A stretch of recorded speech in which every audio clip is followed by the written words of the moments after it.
Welcome back to My Block Jags. I am Denaro Scurry, and we have Week 10, another loss. Jacksonville Jaguars lost to the Green Bay Packers 24-20. That is 8 in a row if you're counting. That's 8 in a row. This game was a little more exciting than the other games that we lost. We actually were up 2 times in this game, and it actually had me on the had me on the edge of my seat. Um, we came out there, we went up to Green Bay, and we played somewhat decent defensively, special teams. We came out there and we actually like we were trying to do something, like we were trying to win a game, and it was really exciting, really exciting. Jake Luton, to start off with him. Second start didn't go too well. He was 18 of 35 for 169 yards passing and 1 touchdown. The offensive line could have blocked a little bit better for him, but I honestly think with him and Gardner Minshew, by Gardner being his second year, Luton's being a rookie, I feel like the defenses know that, and they're throwing a lot of disguised coverages on them to where they're getting confused. They don't know where the pressure's coming. They don't know zones, all this other type of stuff. Because you see Gardner, he holds the ball way too long, and he ends up taking the sack. And that's a young player's mistake that they do. They hold the ball too long, trying to look for a big player, trying to make a play, and then they'll take a sack. Just throw the ball away a lot of times. I feel like Gardner key to check down, throw the ball away. Yesterday, Jake Luton, he held the ball a little longer than what I would want him to, but I think that was more of the defenses that he was seeing. I think Green Bay was throwing a lot of disguises. They were playing real good defense, the coverage. And I don't think none of our receivers were getting open some of the plays because he took a couple sacks and pressure was in his face, and he was just holding the ball. Now with us knowing that we have an offensive line that's somewhat subpar when it comes to passing, I feel like as a quarterback, you should come into the game knowing I have to get the ball out my hand fast. I have to get the ball out my hand. I have to, since you know the plays, you have to, as soon as you walk up to the line, you see what they're doing, you should say, all right, I'm going to have to throw it to X because the offensive line isn't going that well. The offensive line isn't blocking that well, and I know this route. I know this play. Blah, blah, blah. You know what I'm saying? Whatever you have to do. And I feel like a lot of times they drop back and they just hold, look, and take a sack. And not to mention the defenses are so disguised and so complex that they can't read them, they can't break them down, they can't understand them. So I think that's the issue with our quarterback specifically for our team. But he didn't play that well, and I think that could be a reason why. Do I want Gardner to start next week? No. Go ahead, just ride out with Luton. See what we got out of him. See if he has a higher ceiling than Minshew. If he does, then cool. If he doesn't, then we're still gonna do what we was gonna do anyway, which was draft a quarterback. James Robinson showed out yesterday. Another game over 100 yards. I want to say this is his third game. He had 23 carries for 109. Had two touchdowns called back because of penalties. I want to say both of them were holding. I know that was frustrating. I was frustrated for him, and it was frustrating for me because it's like, man, let this man eat. Let this man eat. One of the holds was bullshit. It was a bullshit ass hold, but it is what it is. Like I said, we don't get calls from the NFL. Anytime it's something controversial, when it's a penalty or something, it's never gonna go the Jaguars' way. It's never gonna go to the Jaguars' side because for what reason? Why would they sit there and give us the benefit of the doubt when we just gonna take this L anyway? When we're gonna play like shit? So we're never gonna get the benefit of the doubt with the refs or the NFL. But he had 2 touchdowns called back. He had 109 yards rushing. He balled out. I've been saying I feel like we should just be a run first team, run the ball 35, 40 times a game. Let Robinson get touches. Let Thompson get touches.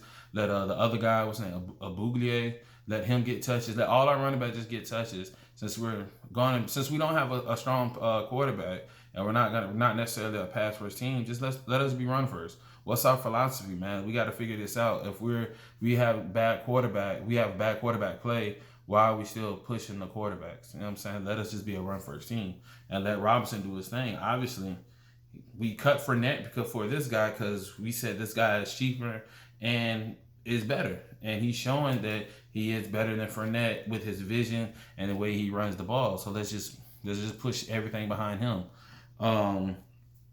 Defense, Miles Jack balling. Miles Jack recovered a fumble, juked the shit out of somebody while he was returning it. I mean, he's all over the field doing his thing. I am so excited, so happy Miles Jack went back to the outside and he is balling.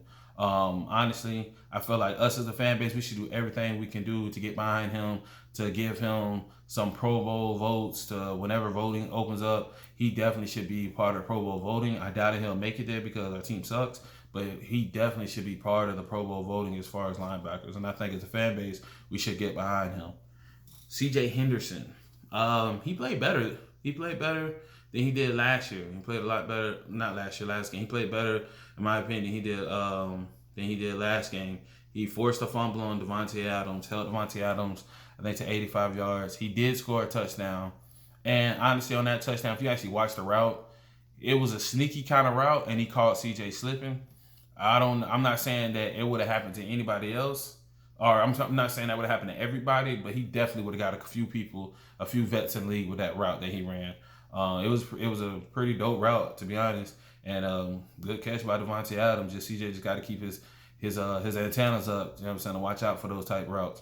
But to me, he played better. Our whole defense played better yesterday than what we normally been playing, and that's what really made it the game. Keenan Cole, he had 5 catches, 47 yards, and a touchdown, and he also had a punt return, a 91-yard punt return. That to me is what kept us in the game more than anything. Because without that punt return, I think time of possession, yards, all that was on Green Bay side.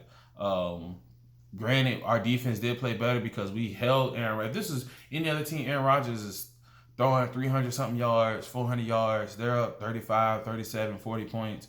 And so that one special teams play made a big difference because it kept the game closer than what it actually should have been. And then with the turnover from C.J. Henderson that we got, those two plays actually kept the game closer than what we normally see out of Green Bay. But Keenan Cole, he did his thing, returned the punt, hit the punter with a jab step, which was crazy, made the punter stumble backwards. They say punters ain't athletes. Well, he damn sure showed he was an athlete right there.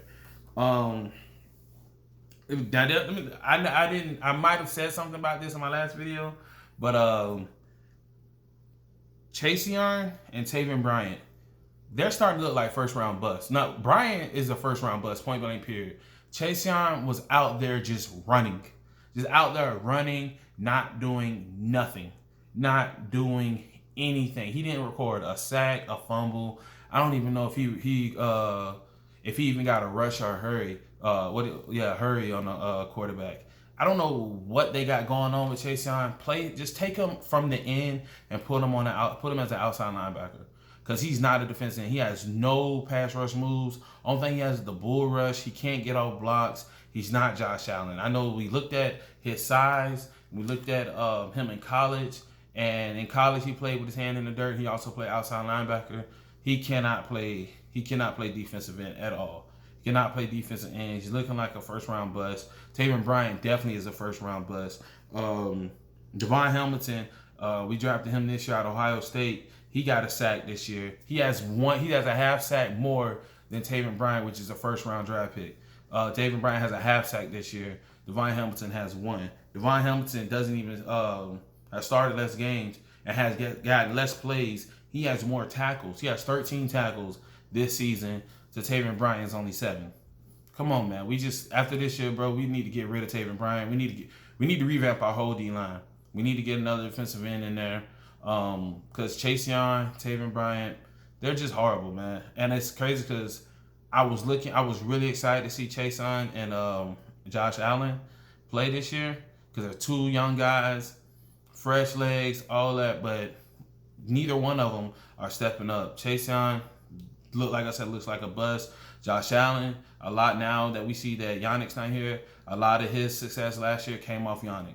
When Yannick was getting double teamed, Josh Allen was coming in, scooping it up. Yannick was putting pressure on the right-hand side, making the quarterback flush to the left, vice versa, putting pressure on the left-hand side, making the quarterback flush right. Josh Allen's right there. So a lot without any pass rusher, nobody who can rush the quarterback. Our whole D-line, sacks, all that stuff, it's not there. It's non-existent. I want to say we have 9 sacks this year out of 10 games. 9 sacks. Or out of 9 games. So basically we average a sack a game. That's it. Our defense is bad, man.